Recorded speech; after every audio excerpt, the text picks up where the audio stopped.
আজ আমাদের প্রথম অধ্যায়। আজ শিখব বাংলা কবিতা। রানা এখন কবিতা বলবে।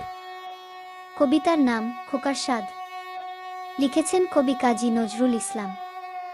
আমি হব সকাল বেলার পাখি, সবার আগে কুসুমবাগে উঠব আমি ডাকি। সূর্যি মামা জাগার আগে উঠব আমি জেগে। হয়নি সকাল ঘুমো এখন মা বললেন রেগে। বলবো আমি আলসে মেয়ে, ঘুমিয়ে তুমি থাকো।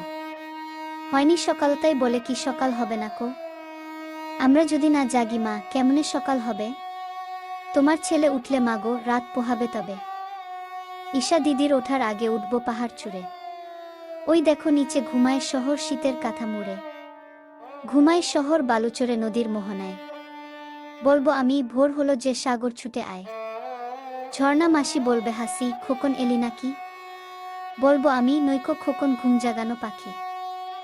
খুব সুন্দর হয়েছে রানা। আমরা আগামী ক্লাসে ইতিহাস শিখব, মনে থাকবে তো?